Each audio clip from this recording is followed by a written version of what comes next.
Hello friends, welcome to TNT Skill Center. Today we will play the chapter of 10th class A Letter to God by G.L.Fuentes. The house, the only one in the entire valley, sat on the crest of low hill. From this height one would see the river and the field of ripe corn dotted with the flowers that always promised a good harvest. The only thing the earth needed was a downpour or at least a shower.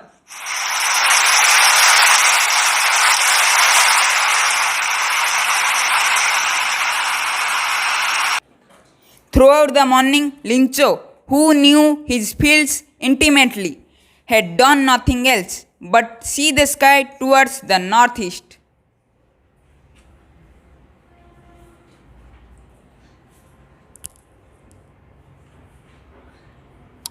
The woman who was preparing supper.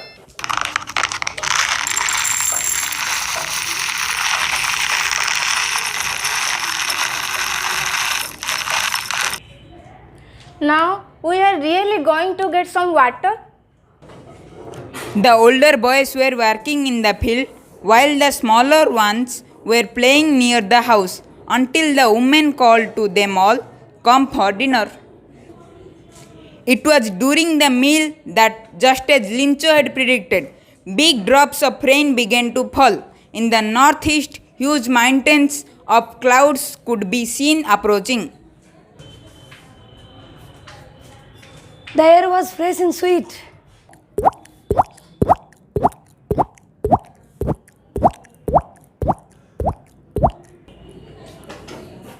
The man went out for no other reason than to have the pleasure of feeling the rain on his body, and when he returned he exclaimed, These are not raindrops falling from the sky. They are new coins. The big drops are 10 cents and the small are 5s.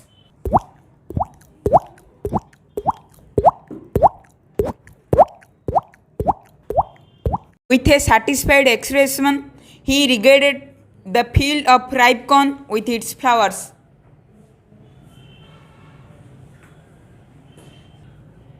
Draped in a curtain of rain, but suddenly a strong wind began to blow.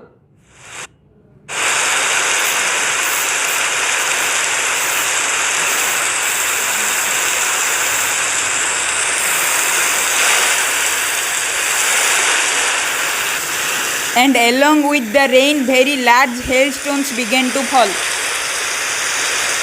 "It's really getting bad now," exclaimed the man. "I hope it passes quickly." It did not pass quickly. For an hour, the hail rained on the house, the garden, the hillside, the cornfield, on the whole valley. The field was white as if covered with salt. Not a leaf remained on the trees. The corn was totally destroyed. The flowers were gone from the plants. Lencho's soul was filled with sadness. When the storm had passed, he stood in the middle of the field and said to his sons,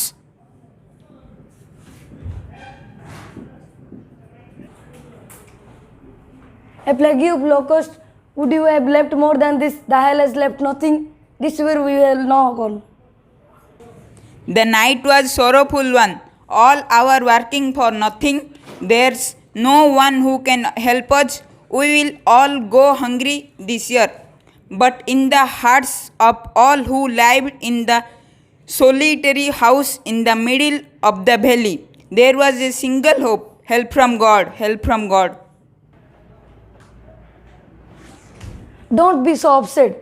This seems like a total loss. Remember, no one can die of hunger. That's what they say. No one dies of hunger. No one dies of hunger.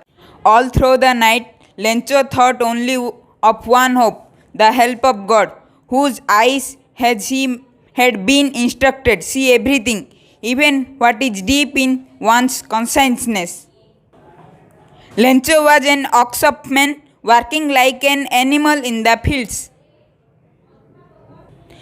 But still he knew how to write. The following Sunday at daybreak, he began to write a letter which he himself would carry to town and place in the mail. It was nothing less than a letter to God. Oh God, if you don't help me, my family and I will go hungry this year. I need 100 pieces in order to sow my field again and to live until the crop comes. He wrote to God on the envelope, put the letter inside, and, still troubled, went to town. At the post office, he placed a stamp on the letter and dropped into the mailbox. One of the employees, who was a postman and also helped at the post office, went to his boss laughing heartily and showed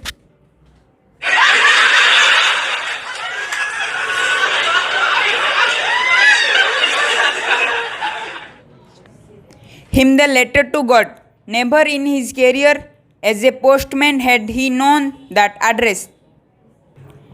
The postmaster, a fat, amiable fellow, also broke out laughing, but almost immediately he turned serious and, tapping the letter on his desk, commented, What a faith! I wish that I had the faith who wrote this letter, starting up a correspondence with God. So, in order not to shake the writer's faith in God, the postmaster came up with an idea.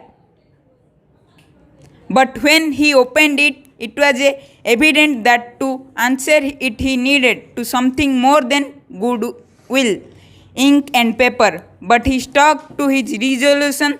He asked for money from his employees.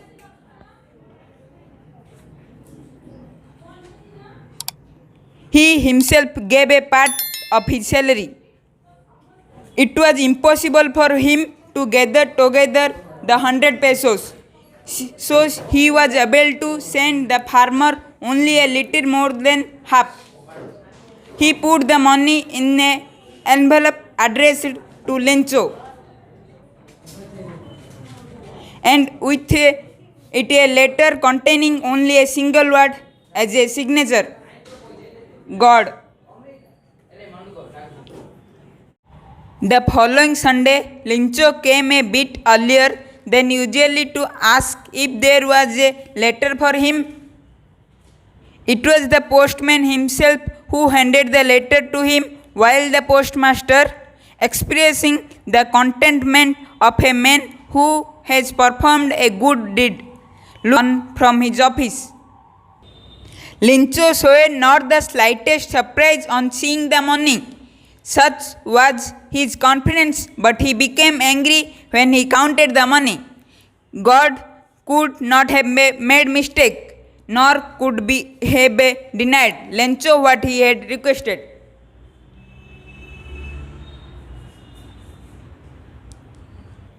Immediately, Lencho went up to the window to ask for paper and ink.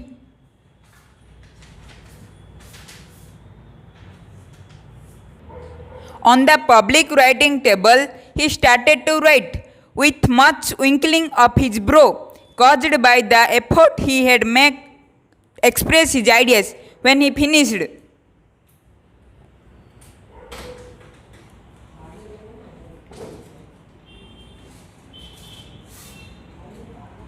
he went to the window to buy a stamp which he liked and then affixed to envelope with a below of his fist.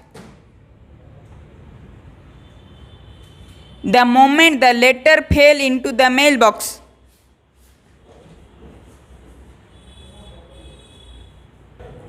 the postmaster went to open it.